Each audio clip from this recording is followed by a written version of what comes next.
Saya selaku Ketua Umum mengharapkan, mengimbau pada dulur-dulur keluarga besar Desa Trate dimanapun saudara berada, apabila ada permasalahan apapun, saya harapkan ada koordinasi dengan pengurus yang ada di wilayah masing-masing. Amalkan ajaran ilmu persaudaraan sejati, yang mana jadilah suri tauladan di tengah-tengah masyarakat.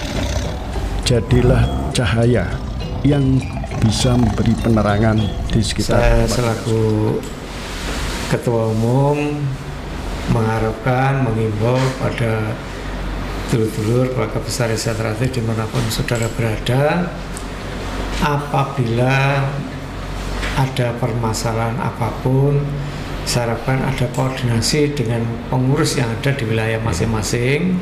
Amalkan ajaran ilmu persaudaraan sejati, yang mana jadilah suri tauladan di tengah-tengah masyarakat.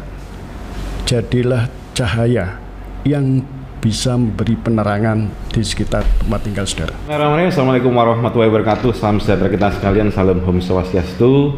Saya Tangkuban Infanteri Yuda Eko Purwanto. Kebetulan pada hari ini kita berjumpa dengan segmen kesekian kalinya dari podcast Kesah Nusantara dari Korem 081 Dirut Sahajaya. Pada kesempatan hari ini kita akan berbincang-bincang sejenak, mencari solusi, mencari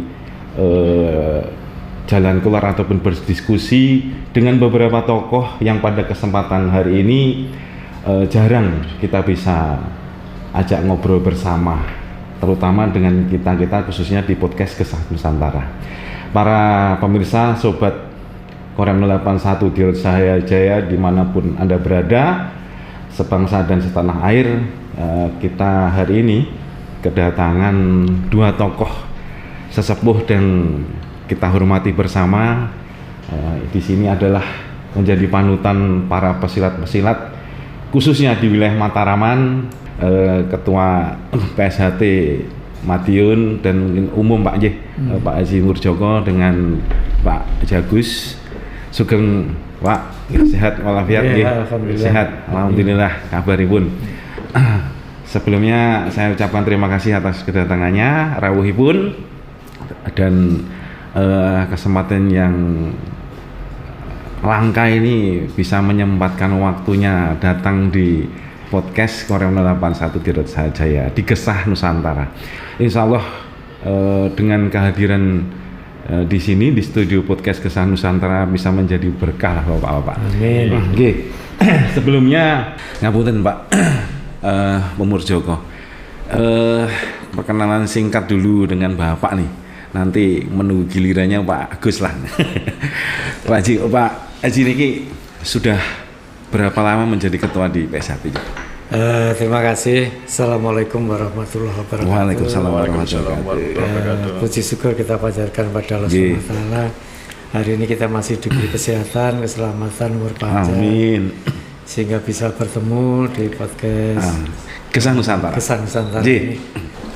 Mudah-mudahan apa yang kita bincangkan hari ini ada guna manfaatnya dan berkah ya. Dan berkah. Yeah. Mungkin perlu kami perkenalkan. Jadi saya nama Dr. Andes Murjoko Hadiwijoyo. Saya saat ini menjabat sebagai Ketua Umum Persaudaraan Sejati Trate, di mana jabatan itu kami peroleh melalui mekanisme organisasi, yaitu adanya parapatan luhur. Kalau mungkin istilah di umum mungkin Munas atau Munas, Musyawarah Nasional. Dulu awalnya juga namanya Kongres. Kemudian diganti tahun 70-an itu diganti menjadi Musyawarah Besar. Kemudian mulai tahun 2000 istilah Musyawarah Besar diganti menjadi Parapatan Luhur. Itu untuk di Desa Trate. Kami diberi amanah sebagai Ketua Umum ini mulai tahun 2017, periode yang lalu sampai 2021. Kemudian 2021 yang lalu kami diberi amanah oleh dulur-dulur melalui Parapatan Luhur sebagai ketua umum pusat nanti sampai dengan tahun 2026. Per 5 tahun Pak Ji? 5 tahunan Per kita 5 mekanisme, itu mekanisme 5 tahunan tetap kita jalankan. Saya lahir tahun 1953 yang lalu. Saya lahir kebetulan tidak di Madiun. Saya lahir di Bandung di Husein Sastra Negara. Kebetulan orang tua saya, bapak saya dinas di TNI AU. Angkatan Udara Pak. Keluarga besar tentara juga berarti nggih. Insya Allah. Kemudian di tahun 59 bapak ini pindah ke Lanut Iswahyudi Maspati sampai dengan pensiun. Tapi memang asli Madiun Pak Ji? Asli Madiun, bapak ibu pulang kampung. Pulang kampung di Iswahyudi. Tahun 69 bapak pensiun. 69. 69. Iya, pensiun. Pensiun, oke, siap. Kebetulan bapak saya seangkatan dengan bapaknya Pak Joko Suyanto. Oh, kami dulu bertetangga di Husein. Siap. Mas Joko ini lahir lebih dulu dari saya. Beliau kalau tidak salah 51, saya 53. Pak Joko Suyanto. Kemudian saya belajar di Esa Trate ini sejak lulus dari SMP. Jadi saya SMP, SD, SMP ada di Ndolopo, Madiun, kecamatan wilayah Kabupaten Madiun. Kan rumah asli bapak saya di Ndolopo, ibu juga demikian. Kemudian SMP saya di Ndolopo lulus tahun 68. Saya sekolah di STM di Madiun. Nah, pada saat itulah saya mulai belajar di Esa Trate. Mulai SMP Pak? Iya, mulai lulus SMP. Saya baru, kalau di Esa Trate itu kita dilatih dulu. Dilatih mulai dari tingkat yang paling bawah sebagai siswa. Itu mulai tingkat polos, jambon, hijau, putih. Kemudian saya baru bisa diwisuda sebagai anggota tetap atau sebagai warga itu tahun 72. Jadi belajar berapa tahun Pak? 5 tahun saya. 5 tahun dari tingkat bawah 1, 2, 3 tahun, 4, 5 tahun sudah tutup baru sah warga ngoten nggih. Nah, begitu disahkan sebagai warga tahun 72 saya juga dipercaya waktu itu ditunjuk sebagai atlet. Dulu tanding adu bebas. Wah, jagoan Pak itu zaman ya, muda-muda pengalaman itu. Dulu.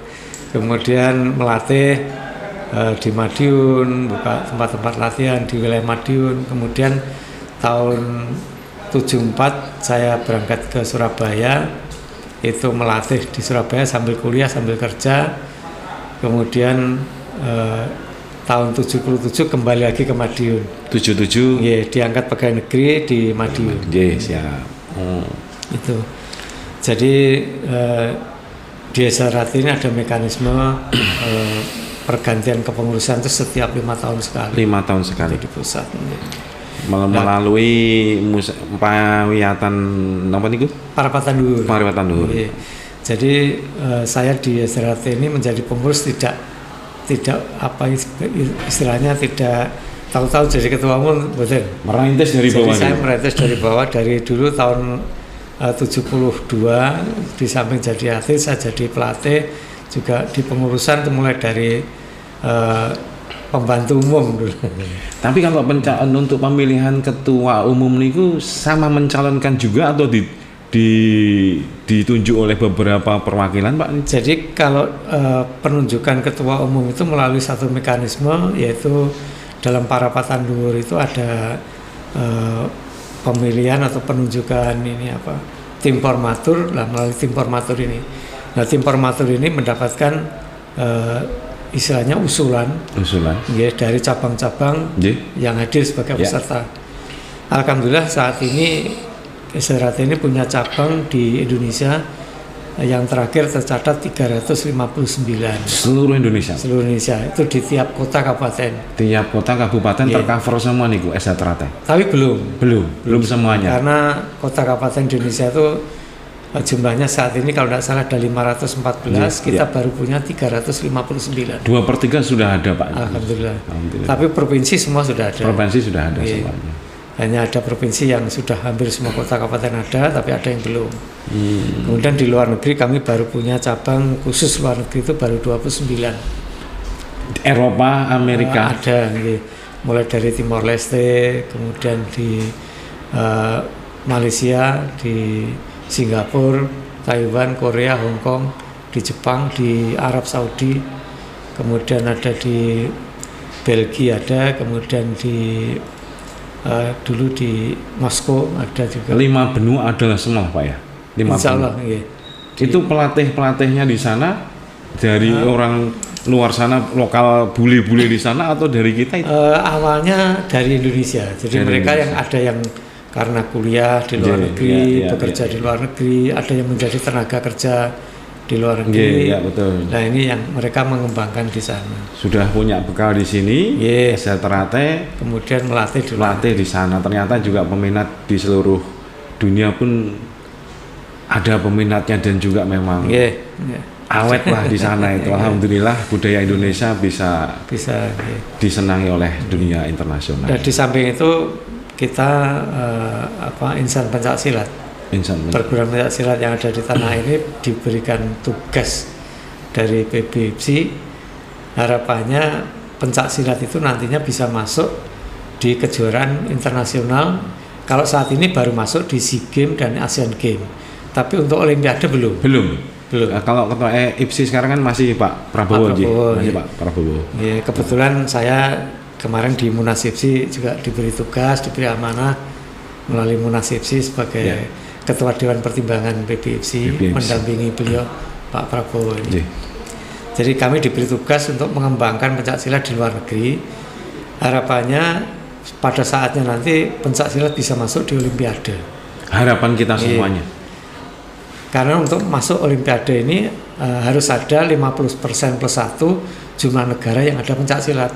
Nah ini belum terpenuhi. Belum terpenuhi. Semoga lah ke depan pencaksilat kita semakin mendunia dan bisa diadakan salah satu cabang olahraga di Olimpiade.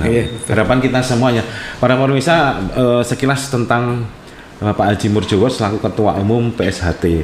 Sekarang kita beralih ke Pak Haji Agus selaku Ketua Umum SH Winongo atau Tunas Muda Winongo. Nggih, Pak Agus, pripun nih, gimana nih sejarahnya ini dengan Winongo nih Pak Agus? Ngapunten, mohon maaf sebelumnya. Bisa cerita sekilas tentang profil Bapak kemudian dengan bergelut dengan Winongo ini. Monggo. Assalamualaikum warahmatullahi wabarakatuh. Waalaikumsalam. Bapak Kasren, matur suwun. Pak Murjogo dan pemirsa semua. Pertama-tama marilah kita memanjatkan rasa puja dan puji syukur kita kehadirat Allah Subhanahu wa taala. Berkat limpahan taufik, hidayah, karunia-Nya sehingga pada hari ini kita dapat berbincang-bincang, alhamdulillah, dalam keadaan sehat walafiat. Amin. Dan tak lupa pula sholawat serta salam senantiasa tercurahkan kepada junjungan kita Nabi Agung Muhammad SAW dan yang akan kita nantikan syafaatnya pada yaumul kiamat nanti. Amin ya rabbal alamin. Ini begini Bapak, mengenai kepribadian saya ya. Siap. Nama saya lengkap HR Agus Wiono Santoso Esos. HR nomor niki Pak? Haji Raden. Sama dengan Pak Murjogo. Masih keturunan tingkat semuanya ini nggih. Saya dilahirkan di Madiun. Asli Madiun, Pak. Asli Madiun, tanggal 23 Desember tahun 1962. Ya, betapa ini saya masih muda, baru berusia 60 tahun. 60 tahun. Masih muda, Pak ya? Masih muda, insya Allah. Amin. Nah, saya masuk Persaudaraan Sejati Winongo di Kecer pada tahun 1978. 78. Ya. Pak Haji Murjogo 77 nggih. 72. Ya memang perbedaan umur agak jauh. Tapi kalau ditanya dibalik aja nih, waduh, itu likur Pak. Nah, kemudian tahun 1979 saya mengikuti tes tingkat Al-Amin Alamin. atau AA atau TWI terap juga tingkat 2 Tingkat 2. tahun 1979. Nggih. Kemudian saya tamat SMA tahun 1982, Pak. 82, Pak. Ya, kemudian meneruskan perjalanan ke Jakarta, Pak. Saya diangkat di dulu itu namanya Departemen Koperasi. Zaman itu ya, Pak, 82 Ya, di itu. Rasuna Said, Jakarta Rasuna Selatan. Ya, merantau pusatnya itu. sana. Itu tahun 1990. 90. Kemudian pindah ke Madiun tahun 1999. Nggih. Dia hanya 9 tahun di Jakarta, tapi memang saya masuk Jakarta itu sekitar tahun 83, Pak. Lama di Jakarta. Merantau di Jakarta Merantau di 83. Ya. Kemudian kembali lagi ke Madiun tahun 1999. 99. Ya, pindah di Dinas Koperasi Dinas Kabupaten Koperasi Madiun. Kabupaten Madiun. Kemudian tahun 2004 dipindah ke Badan Kesatuan Bangsa Kesbang. di Kesbang Nggih. Poldagri Poldagri. hingga sampai pensiun tahun 2001. 2001. Nah, tapi sebelumnya saya ngambil MPP, Pak. Oh. Ya.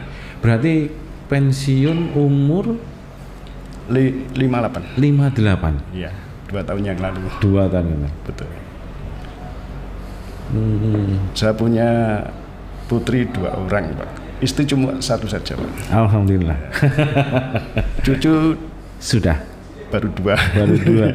Alhamdulillah. Jadi Mbah Kong sedanten lagi.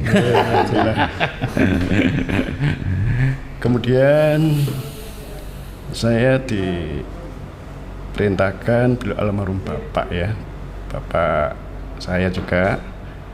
Bapak itu dulu juga di PNS, Pak. Jadi di pengairan. Pengairan. Ya.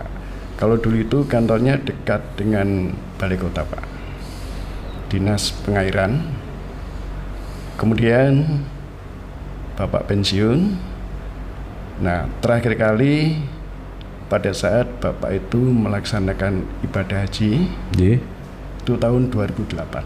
2008. Ya, saya mendampingi beliau pada saat itu. Kemudian setelah selesai di dalam pelaksanaan ibadah haji, maka beliau wafat di Tanah Suci. Semoga husnul khotimah. Amin, amin, amin. Itu pun meninggalkan beberapa pesan. Ya. Ya, dalam arti pesan kedamaian. Sebelum beliau wafat, beliau pun salah satu yang masih saya ingat sampai sekarang, beliau Bapak itu berpesan, apabila kamu memberikan air kepada saudara-saudaramu ataupun yang lainnya, air itu harus bersih dan ikhlas. Dan janganlah kamu berikan air kepada saudaramu air yang kotor-kotor. Terbaiklah intinya, Pak. Betul sekali, Pak. Nah, itu pada saat pesan terakhir, saya sendiri tidak tahu kalau Bapak itu mau tidak ada. Itu mau berangkat ke Tanah Suci. Sudah di sana, Pak. Oh, sudah di sana. Sewaktu beliau itu mungkin sedang sakit ya, karena mungkin faktor usia. Bapak itu waktu naik haji itu usia 84 tahun. Dan sempuh juga. Sudah sembuh. Itu pesan yang terakhir. Nah, begitu setelah pesan itu, akhirnya kita kembangkan, Pak. Nggih. Sampai saat ini. Kemudian saya ditunjuk oleh beliau almarhum Bapak jadi ketua umum. Begitu beliau sebelum Bapak juga. Nggih. Kemudian saya diperintahkan untuk ngejar sebelum beliau juga wafat. Nggih. Nah, sebenarnya kakak saya, Pak, itu yang jadi pengasuh. Karena beliau tahun 2015 itu ya dipanggil lebih dahulu menghadap Yang Kuasa. Kemudian saya ditunjuk lagi ketua umum juga sekaligus pengasuh. Kemudian hingga sampai saat ini, Pak. Nggih. Nah, harapan kita ini karena Madiun itu adalah pusat dari perguruan pencaksilat. Ya kalau menurut data Pak Mujukon ya ada 8 perguruan. 8 perguruan. Pusatnya di Madiun. Nah, pusatnya di Madiun semua. Dari 14 yang ada yang terdaftar dalam IPSI, mungkin paguyuban. Nah, Pak Mujukon itu juga ketua paguyuban juga. Kemudian ini memang harus beban kita semua, Pak. Jadi merupakan suatu tanggung jawab. Mungkin dimanapun yang namanya ketua umum, betul, itu harus bertanggung jawab. Itu dari dunia saja, Pak. Akhirat pun kita pertama ini ditanya betul, sebagai wujud bertanggung jawab. Nah untuk itu kita sebenarnya sudah sepakat waktu di Pak Korwil, Pak ya. Pada saat itu memang sekarang ini saat ini banyak yang terutama anak muda itu, Pak ya. Anak muda itu sebenarnya kita ini, saya yakin semua perguruan itu mendidik dengan baik dan benar. Itu pastilah itu. Ya, tidak mengajarkan suruh berkelahi. Betul. Nah, disinilah. Nah, jadi PR kita semua, bagaimana kalau ada itu terjadi dalam hal ini konflik antar perguruan. Ya, kita sudah usul pada saat itu juga Pak Murjoko, ya kita hadapi bersama. 14 perguruan Kota Madiun akan menghadapi mereka yang ingin membuat kerusuhan di Kota Madiun Kabupaten. Ya. Itu yang wajib. Di samping itu juga memang kita harus berdasarkan petunjuk dari kepala daerah, Kapolres maupun Pak Dandim maupun Pak Danren. Nah kalau itu memang bisa terwujud, kita siap mendukung.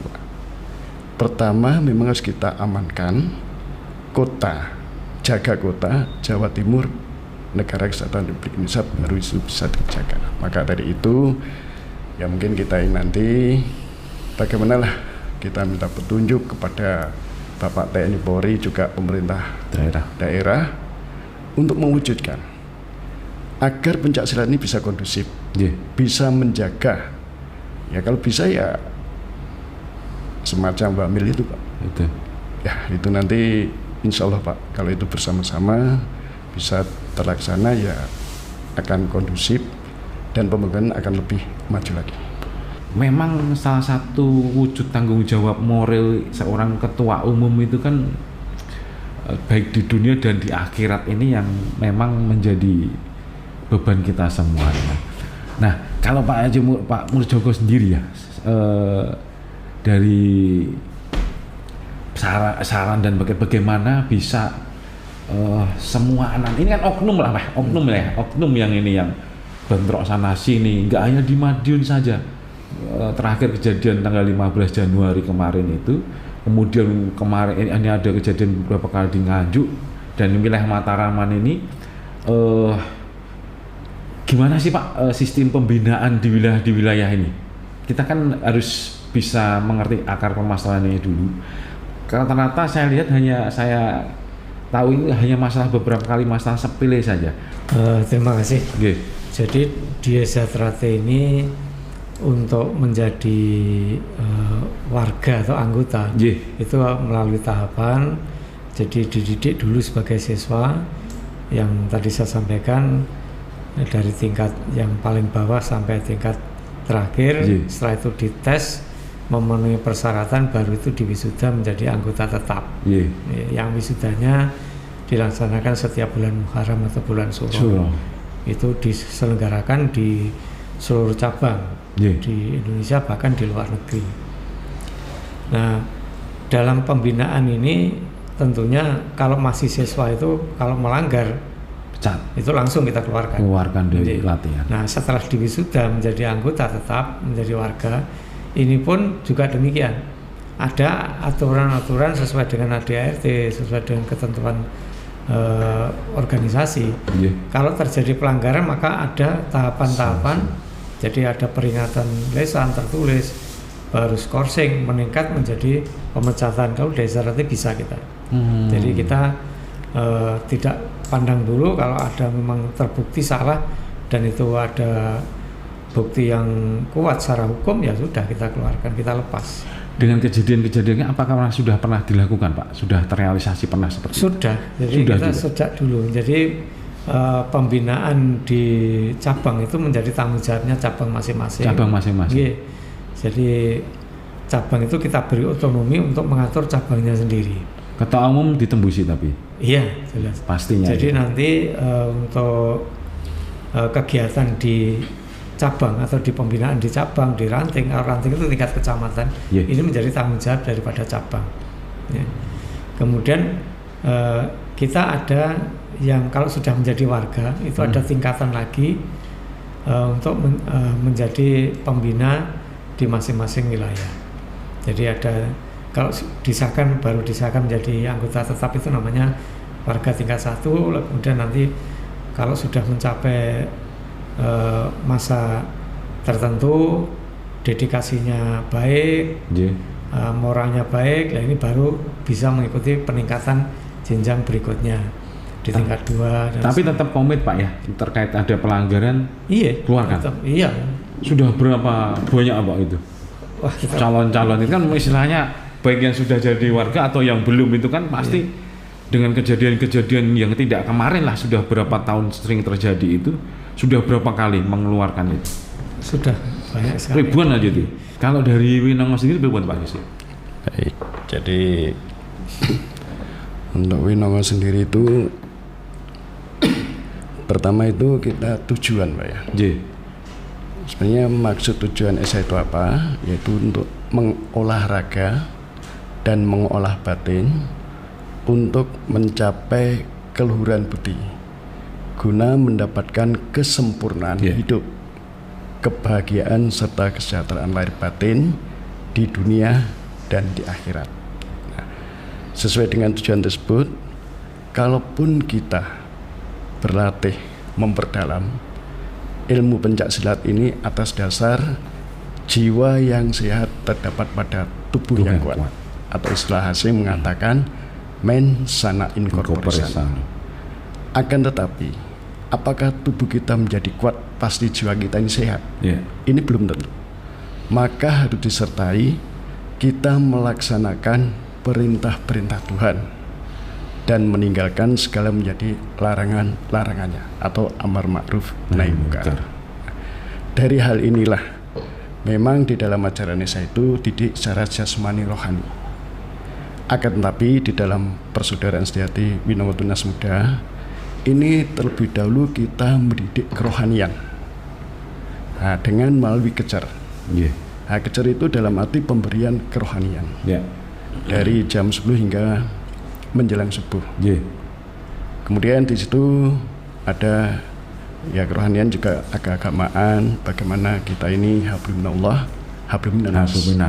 Nah, setelah itu paham, baru diakhiri membaca sumpah. Itu baru masuk tingkat dasar. Nah, kemudian setelah terbangun rohani, setelah memenuhi persyaratan, baru dididik secara jasmani. Jenis dasar dan sebagainya. Kemudian kalau ingin ke jenjang selanjutnya, mungkin dalam hal ini tingkat 2 itu Widiterap, kemudian atau tingkat Al-Amin, itu harus bisa dibuktikan. Yang pertama secara jasmani memang harus mumpuni, dibuktikan rohani. Itu pun tidak hanya pada sekitar kita. Jadi yang dites itu tidak ditanya, yang ditanya itu pendampingnya. Di mana di situ tinggalnya dekat yang mengikuti tes.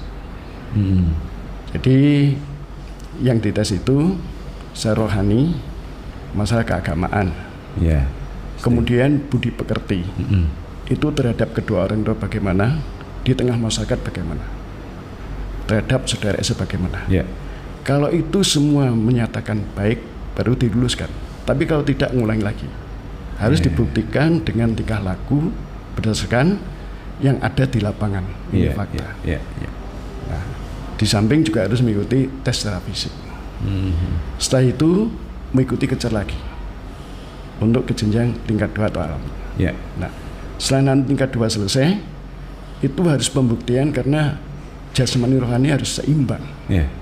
Harus lebih meningkatkan diri dalam jasmani juga rohani. Kemudian langsung ke tingkat 3, andai kata ingin ke tingkat 3 atau al-amin 3, nah itu nanti juga dites lagi. Harus menguasai tingkat 2. Secara rohani harus lebih mendalami lagi. Begitu sudah menguasai tes itu lulus, secara rohani ini harus mendekati kesempurnaan. Paling tidak semua ajaran tingkat dasar, tingkat 2 harus sudah terlaksana dan secara konsekuen dengan baik. Kalau itu bisa, baru diizinkan untuk ke tingkat 3. Nah, tingkat 3 itu memang full rohani. Full rohani itu 100%. Jadi disitulah keadaan daripada Persaudaraan Sejati Winongo. Nah, jadi kita ini cuma pertama kita bangun jiwanya, baru badannya. Karena kita ya melalui kejar itulah kita isi kerohanian. Setelah selesai baru dapat jasmani, kemudian nanti ke tingkat jenjang selanjutnya lebih diperdalam lagi seperti itu. Ya, ini kebetulan kan kalau kita kembali bicara tentang adanya banyak bentrokan, ya memang tidak menutup kemungkinan kalau di Madiun saja ini kan namanya Kampung Pesilat lah Pak ya, itu Kabupaten Kota Pendekar. Jadi mungkin 90% warganya sudah pernah menjadi seorang pendekar. Nggak taunya ada beberapa gesekan hanya karena belajar motor, hanya karena ini masalah-masalah kecil. Lihat-lihatan aja bisa jadi gawi, bisa jadi ribut. Itu kalau tadi dari Amri Joko tadi adanya dikeluarkan dari keanggotaan. Kalau SHW-nya kurang lebih ya mungkin seperti itu. Pertama kita bina dulu. Sampai juga peringatan SP1, SP2. Nah, setelah itu kita musyawarahkan. Jadi kita memecat tidak semudah itu ya. Tidak semudah. Karena dalam Winongo itu nggak dipaksa untuk masuk Winongo, juga tidak memecat karena dalam SK itu tidak ada tidak ada. Kita bina. Kalau itu menyangkut hukum, kita serahkan pada aparat berwajib. Itu saja. Udah. Ini sudah nyata-nyatanya memang sudah bersalah, tidak bisa dibina lagi. Monggo, hukum yang bermain. Hukum yang berlaku nanti. Mungkin kemarin kan antar perguruan sudah membuat MOU komitmen ya Pak. Sudah ngomit dengan Forkopimda, dengan semua perguruan, ada 14 perguruan yang saya tahu berkomit. Nah, Pak Haji Murko selaku Ketua Paguyuban bersama saudara-saudara perguruan yang lain, apa sudah pernah berembuk Pak nih? Iki membicarakan solusi yang terbaik ini, yang berapa kali kejadian ini sudah pernah berembuk dan bagaimana hasilnya Pak? Sudah pernah diterapkan, diaplikasikan, ada hasilnya nggak di situ? Terima kasih. Jadi masalah perselisihan bukan antar perguruan kalau saya mengatakan, karena antar orang yang oknum lah itu. Oknum gitu. Nah, perselisihan antar oknum anggota pencak silat ini memang sumber masalahnya itu macam-macam Pak.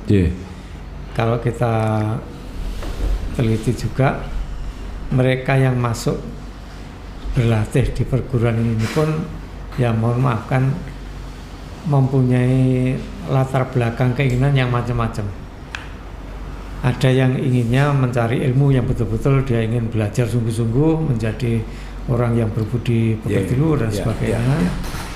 Tapi ada juga yang karena mereka ingin bergabung itu hanya mempunyai tendensi yang lain.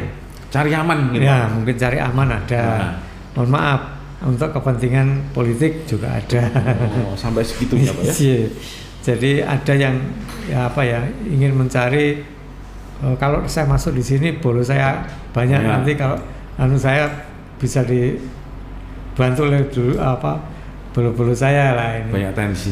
Jadi tendensi masuk ini macam-macam sehingga menimbulkan atau hasil yang kita peroleh juga akhirnya ya bermacam-macam latar belakang kehidupannya ini.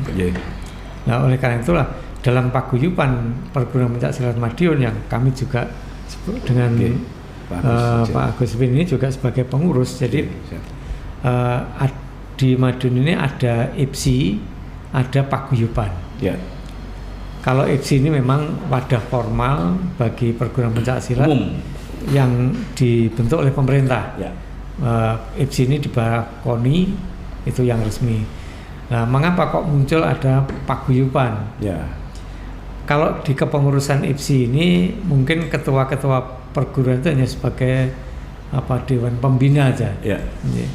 Tapi kepengurusannya itu ya dari latar belakang masing-masing. Betul, betul. Ada juga yang bukan dari orang pesilat tapi menjadi pengurus Ya. karena memang ada sesuatu yang dibutuhkan di situ, misalnya dukungan pendanaan dan sebagainya. Iya. Nah, yang paguyuban ini ranahnya beda. Jadi kalau IPSI itu ranahnya adalah membina prestasi. Nggih. Nah, kalau paguyuban ini ranahnya adalah bagaimana kita membantu pemerintah mewujudkan Kamtipmas yang kondusif. Ini jadi beda.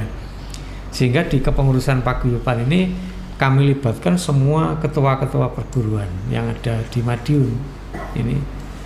Nah, di situ kami mengadakan kegiatan pertemuan rutin, paling tidak 2 bulan sekali kita ketemu. Kumpul. Ya, kumpul, ada masalah kita bicarakan, Diskusi. kita diskusikan ini di sana. Karena kebetulan tadi bisa disampaikan juga oleh Mas Agus bahwa di Madiun ada 8 perguruan yang pusatnya di Madiun. 8, Pak. 8 perguruan pusatnya itu di Madiun, sehingga kalau ada apa-apa yang terjadi di Madiun ini mudah sekali menyebar ke lain. Langsung cepat, Iya. apalagi sekarang dengan Dengan era teknologi iya. IT cepat, Pak niku. Iya. Kadang terprovokasi juga Iya. lah itu. Oleh karena itulah maka kita berusaha dalam paguyuban ini kita membina kebersamaan dan sebagainya. Tapi ya mohon maaf, kalau IPSI itu didukung oleh adanya bantuan dana dari KONI. Ya. Tapi kalau paguyuban kita mandiri. Mandiri. Jadi kita tidak ada dana dari pemerintah misalnya, tidak ada. Kita mandiri. Ya, mana yang ada rezeki kita mengadakan kumpul di tempat itu. Swadaya. Nah, ini yang kita harapkan juga ada peranan dari pemerintah daerah untuk memfasilitasi kami bertemu ini. Di dalam paguyuban, Pak ya. Di dalam paguyuban. Seperti kemarin alhamdulillah kita laksanakan pertemuan di Bakorwil. Semua hadir ini. Sehingga dari situlah kita bisa mencari solusi. Ya. Kalau ada permasalahan ini bagaimana kita cari solusinya, kita bisa bertemu ngomong sehingga kita bisa menyampaikan ke cabang-cabang kita. Nah, kalau tadi sampaikan Mas Agus tadi ya, kalau ada saran harus dididik secara istilahnya itu supaya ada rasa bela negara, ada wawasan kebangsaan, itu gimana itu Mas Agus? Ya, jadi kita ini kan dari perguruan. Nah, di samping kita ini bagaimana perguruan bisa baik. Betul. Nah, pasti itu.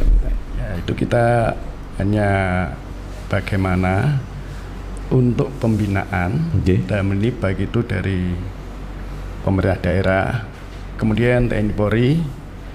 Kalau didik seperti ya militer, tidak masalah kita ya Pak ya, silakan itu lebih baik Pak. Kemudian supaya lebih terarah Pak ya, terarah dan lebih semangat. Secara fisik akan lebih baik lagi. Itu yang kita harapkan. Kemudian untuk wawasan kebangsaan Pak itu perlu. Karena negara kita negara kesatuan, Republik Indonesia harga mati yang harus kita jaga. Nah, kalau kita lihat sering terjadi bentrok antara oknum ya. Nah, kalau perguruan kita tidak menyebutkan ada oknum di luar dari perguruan. Sebenarnya bukan tanggung jawab perguruan sebenarnya ya Pak. Atau mungkin itu suatu kelompok-kelompok kecil atau komunitas, itu kita tidak ada dalam ADART, terus terang tidak ada itu. Jadi sebenarnya itu di luar perguruan semua. Ya paling pribadi masing-masing lah itu. Betul sekali. Nah, itu nanti kalau sudah menggabungkan diri di dalam hal itu yang repot tuh perguruan malah. Ya akhirnya merepotkan perguruan. Betul sekali. 1-2 orang anak-anak muda, kita tidak sebutkan perguruan mana, ribut. Akhirnya kan yang kena imbas jelek kan juga perguruan. Pasti perguruan jelek, ketua umumnya juga jelek. Ketua itu tanggung jawab dunia akhirat ya. Nah ini yang harus dipahami nih oleh para warga, para pendekar-pendekar setanah air, khususnya di wilayah Mataraman. Tanggung jawab ketua umum. Kalau ada gesekan, ada ini antar oknum itu, jadi jangan sampai terjadi dan seterusnya. Tanggung jawab dunia akhirat nih sama beliau-beliau di sini. Nah ini yang harus kita mengerti bersama. egoismenya dibuang, rasa lebih baik daripada yang lain tidak ada lah menurut saya. Di atas langit masih ada langit, Mas, tahu kan, kita juga tahu bersama. Nah ini harus betul-betul dewasa dalam berpikir. Pembelajar Pencaksilat itu bukan untuk melawan saudara satu sama lain, terutama sesama warga meskipun lain perguruan. Malah kita itu bagaimana, ayo sak nguri-nguri budaya Indonesia Pencaksilat, membesarkan gimana cara goal di dunia internasional yang bisa jadi Olimpiade. Itu yang harus kita pikirkan, malah seperti itu sih menurut saya. Nah, ini kaitannya dengan prestasi. Ya? Betul. Kalau selama masih ada kejadian seperti itu, prestasi nggak akan tercapai. Nol, Pak ya. Nol, tetap itu. Makanya untuk khusus ya bukan hanya semua perguruan ya. Kita harapkan satu, guyub rukun. Kita tidak ada masalah satu dengan yang lain. Kalaupun ada, itu adalah oknum. Jadi mereka yang tidak bertanggung jawab, yang sengaja ingin merusak perguruan. Memang seperti itu.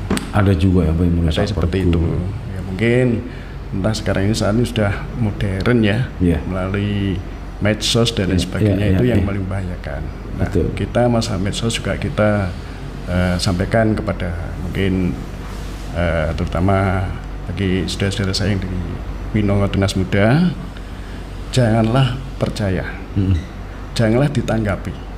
Yang sekiranya itu adalah dalam medsos yang tidak bertanggung jawab. Provokasi, Pak ya. Provokasi itu yang harus dihindari. Kalau ada apa silahkan langsung ke pusat. Cross check benar atau tidaknya.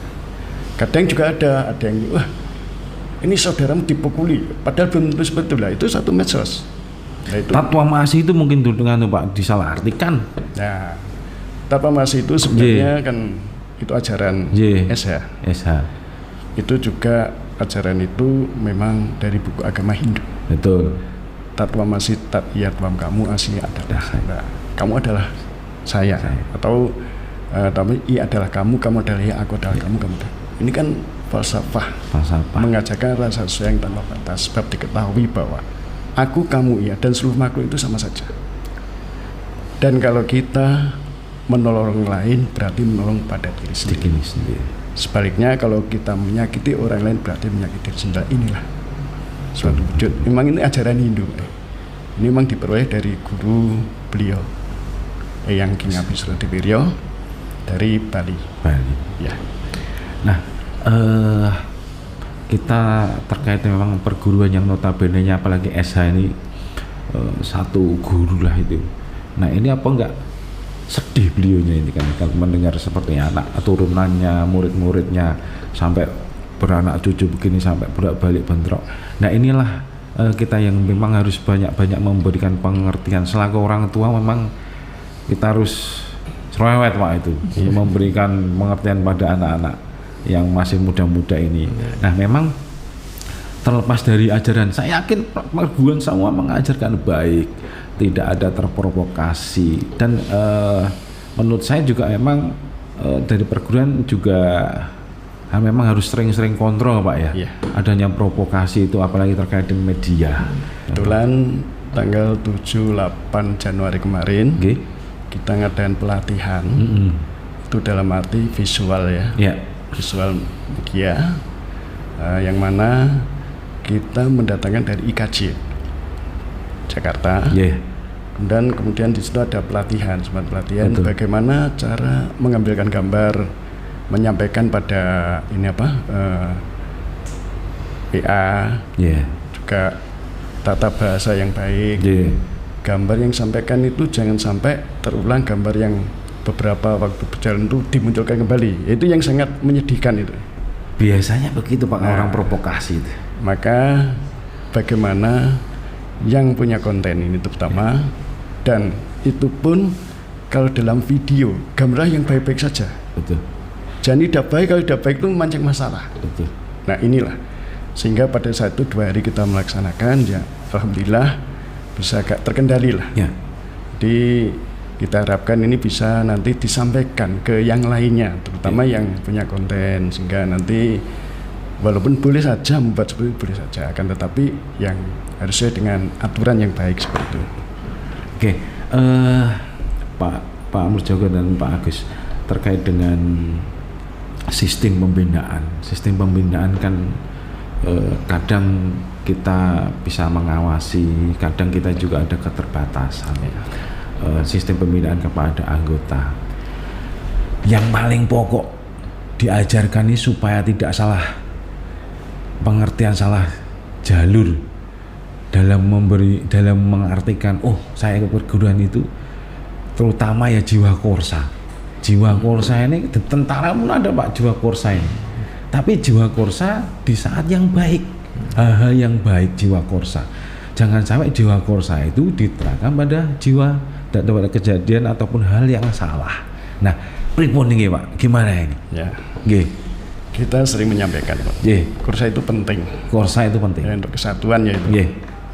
Tapi dalam ajaran saya sendiri, tolong menolong, bantu membantu, bela membela, tapi dalam hal kebaikan. Janganlah tolong menolong, bantu bantu dalam penyelewengan, Ya. di luar ajaran itu. Maka tolong menolong, bantu bantu, bela membela itu di dalam ketakwaan, Ya. dan kebaikan. Janganlah di dalam perbuatan dosa dan permusuhan. Ya. Itu selalu kita sampaikan. Nah, inilah dari pengertian dalam esai itu seperti itu. Sehingga yang nantinya manakala setelah dikejar, kita beri evaluasi. Ya. Kemudian kalau memang belum paham, silaturahmi pada saudara yang lebih tua, Ya. sehingga akan mendapatkan penjelasan, Nggih. akan memahami. Kalau sudah paham, tidak hanya cukup dipahami, yang paling utama adalah untuk diamalkan. Ya. Tidaklah seluruh diamalkan, tidak, satu persatu. Itu lebih baik daripada sama sekali tidak diamalkan. Ya. Pemahaman itu memang sulit, Pak. Memahamkan itu sulit. Lebih sulit lagi kalau pengamalan. Ini saja itu yang paling utama. Pasti itu Pak. Pasti. Nggih Pak Murjogo dipun. Nggih. Terima kasih. Jadi begini Pak, menurut saya memang pembinaan ini tidak bisa hanya kita serahkan kepada yang yang dituakan misalnya, menjadi tanggungannya ketua umum misalnya. Tidak mungkin kita melayani sekian banyak anggota ini. Oleh karena itu mekanisme yang ada kalau di SRAT itu ada pembagian wilayah pengurus, kemudian pembina ini kita atur. Jadi mereka yang sudah tingkatannya lebih tinggi ini kita atur untuk melakukan pembinaan di wilayah-wilayah tertentu, kita bagi. Seperti di Madiun yang di kecamatan ini adalah ini tanggung jawabnya, itu ada. Kerjakan, laporkan. Gitu.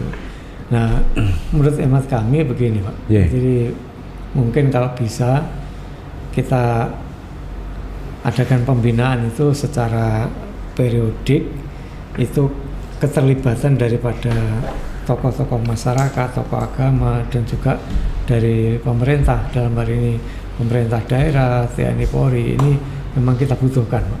Kita butuhkan, dan ini mungkin suatu saat misalnya ada di Korem misalnya. Di Korem itu dulu setiap ulang tahun Korem itu mulai zamannya Pak Luhut. Kita membuat event kejuaraan antar kodim sekorem. HUT Korem berjalan sampai beberapa kali Pak. Itu alhamdulillah sangat positif sekali. Jadi masing-masing kodim membawa kontingen. Sudah tidak membawa nama perguruan tapi kontingen. Kemudian ada kegiatan misalnya Hari Pahlawan, ada kerja bakti membersihkan makam pahlawan, semua dilibatkan. Nah, mungkin juga ada kegiatan misalnya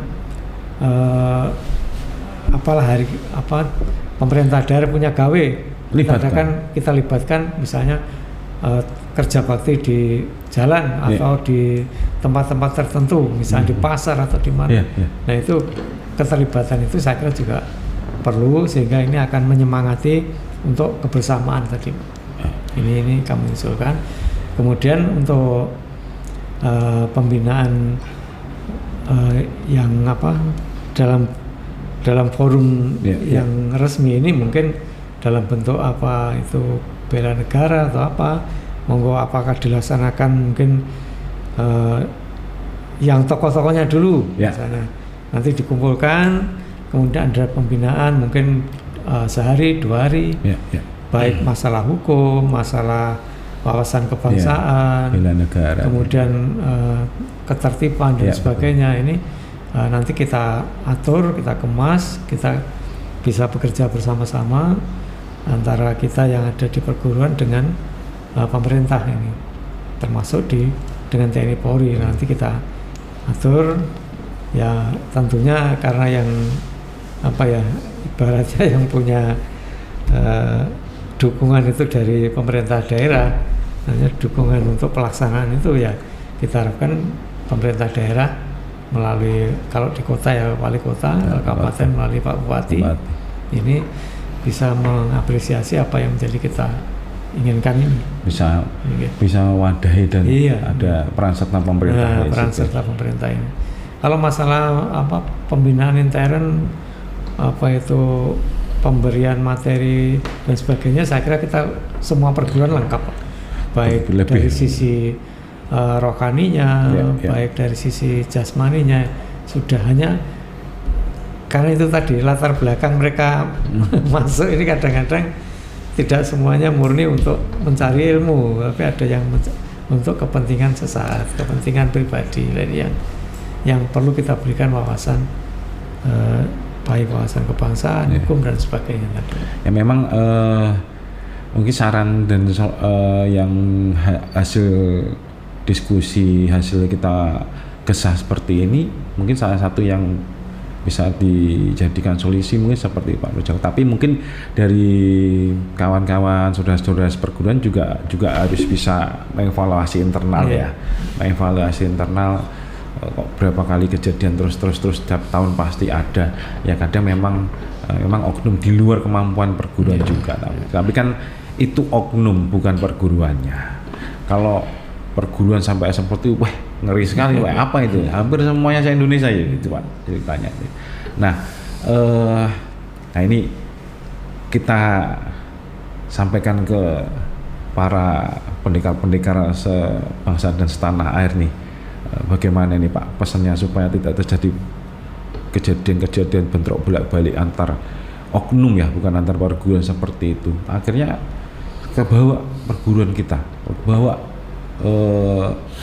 padepokan kita di situ. Nah, ini Pak Murjoko nih pesan-pesannya kepada kawan-kawan pendekar-pendekar seduhan dan tanah air ini. Monggo. Terima kasih. Jadi melalui forum ini saya selaku Ketua Umum mengharapkan, mengimbau pada dulur-dulur keluarga besar Desa Teratai dimanapun saudara berada, apabila ada permasalahan apapun, saya harapkan ada koordinasi dengan pengurus yang ada di wilayah masing-masing, dan kita harus tetap mengutamakan bahwa negara kita ini negara hukum. Betul. Maka kita harus mengutamakan permasalahan-permasalahan yang ada ini melalui hukum. Jangan sampai kita gegabah lalu main hakim sendiri, ini yang saya kira tidak sesuai dengan ajaran yang ada di Desa Teratai.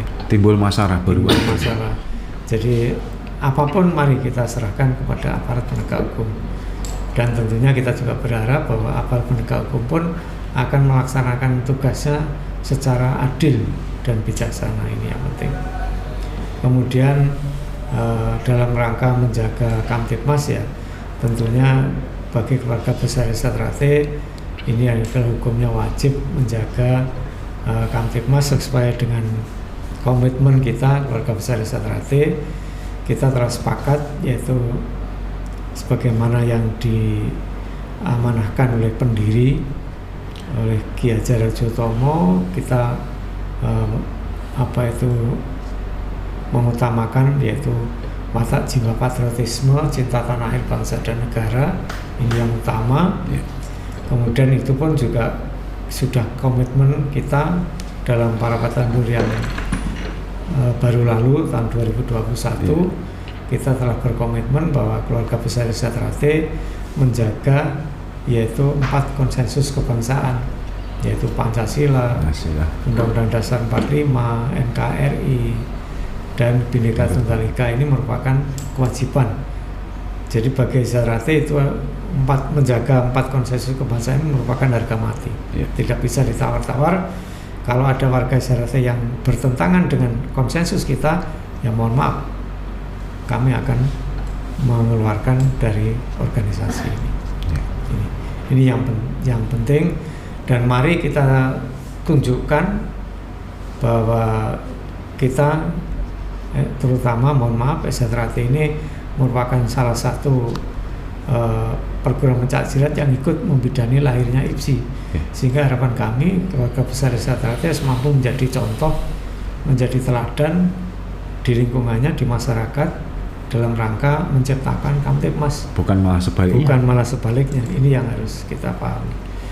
Jadi kalaupun ada perbedaan, ada masalah, yang monggo silakan diselesaikan secara persaudaraan, dan kalau memang itu sudah mentok ya silakan selesaikan secara hukum. Karena itu negara kita. Jadi kami tidak ingin mendengar saudara-saudara kami berbuat anarkis, apalagi sampai merusak fasilitas umum dan sebagainya, merusak milik orang lain, apakah itu kendaraan atau rumah. Ini sudah bukan wataknya sebagai pendekar. Gangster itu. Ya, ini kalau boleh saya katakan itu sudah watak-watak atau sifat-sifat daripada premanisme lah. Ini yang kita tidak boleh. Zarate tidak mengajarkan seperti itu. Ya. Jadi kalau ada masalah silakan selesaikan. Kalau perlu koordinasi dengan pengurus yang ada, terutama berita-berita yang terkait dengan di media sosial. Kadang-kadang ada foto yang lama diunggah lagi lalu diberi komentar ini baru terjadi, padahal setelah kita cek ternyata itu kejadiannya sudah bertahun-tahun yang lalu diunggah lagi. Nah ini yang kita harus tetap hati-hati, waspada, jangan sampai kita mudah terprovokasi sebagai warga Zarate. Kemudian juga kami juga mohon bantuan melalui TNI Polri yang mempunyai peralatan yang bisa ibaratnya menjangkau terhadap berita di media sosial, punya cyber ini yang kita mohon bantuan kalau memang ada berita yang tidak baik dan itu bersifat provokatif, ya bisa di-drop sehingga tidak mudah tersebar ke tempat lain. Ini harapan kami. Saya kira itu harapan kami pada keluarga besar Zarate dimanapun berada. Mari kita jaga marwah, ajaran, adat, tradisi, dan aturan yang benar dan baik ini. Pendahulu kita sudah bersusah payah membesarkan ini, jangan sampai kita yang sekarang kalau menurut kami kita ini belum besar tapi dirusak oleh oknum dari kita sendiri ini yang sangat tidak terhormat. Saya kira itu pesan kami. Matur suwun, Pak. Wis monggo. Assalamualaikum warahmatullahi wabarakatuh. Waalaikumsalam warahmatullahi. Ini untuk pesan saudara-saudaraku seasuhan dimanapun saudara berada, yaitu dari Persaudaraan Sejati Wino Tunas Muda. Sahabat pesan, saran yang pertama, amalkan ajaran ilmu persaudaraan sejati, yang mana jadilah suri tauladan di tengah-tengah masyarakat. Jadilah cahaya yang bisa memberi penerangan di sekitar tempat tinggal saudara. Kemudian sisi lain, kita harapkan saudara-saudara tetap menjaga Kamtipmas di mana saudara berada, di mana saudara tempat tinggal. Itu kewajiban bagi saudara semua. Yang ketiga, apabila ada berita hoax, terutama medsos, janganlah mudah percaya, karena berita ini tidak bisa diambil pertanggungjawaban. lebih baik saudara langsung koordinasi dari pusat. Ya. Yang keempat, tetap menjaga kerukunan, menciptakan kedamaian dimanapun saudara berada. Sehingga nanti kalau itu bisa terlaksana, insya Allah di seluruh negeri ini akan kondusif. Dan inilah suatu wujud daripada kita mempertahankan NKRI harga mati. Mungkin hanya itu. Terima kasih. Wassalamualaikum warahmatullahi wabarakatuh. Pungkasan Pak nih, selaku Ketua Paguyuban perguruan di sini, bagaimana pesannya Pak? Terima kasih saudaraku, para ketua perguruan pencaksilat dan juga seluruh anggota perguruan pencaksilat yang tergabung dalam paguyuban perguruan pencaksilat Madiun. Mari kita bersama-sama kita jaga Kota Madiun dan Kabupaten Madiun, di mana Kota Madiun dengan trademarknya sebagai kota pendekar dan Kabupaten Madiun sebagai kota kampung pesilat. Mari kita jaga agar trademark ini benar-benar menjadi ikon Madiun kota maupun kabupaten yang baik.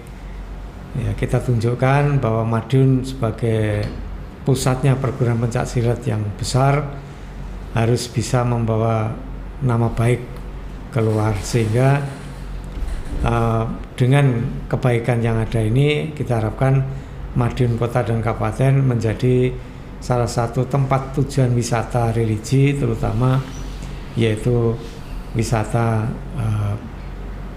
perguruan pencaksilat ini, belajar pencaksilat, sehingga